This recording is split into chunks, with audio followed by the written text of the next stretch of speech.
Sveiki. Tai važiuom į egzaminą. Ingrida. Nežinau.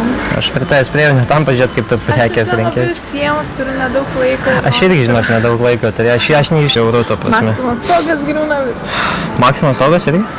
Buvai griuvęs. Buvo? Va čia Akropolį. Nauja butą tai.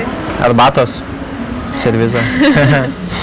Šiaip, palauk, taip, Ingrida, tai, prasme, ir 5 permokos buvo su partnerė, tai pats šokių mokytas davė partnerė, bet sako, dabar sako, atsives savo draugę, kažką, sako, neturiu.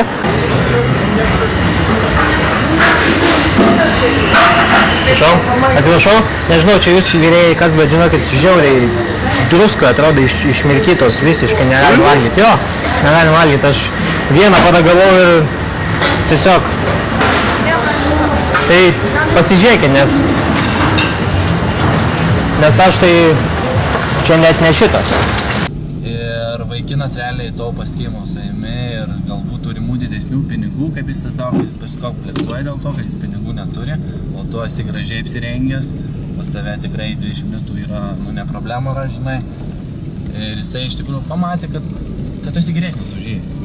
Ir jisai išsigando ir nenori, o mergina... Ir iš viso, vien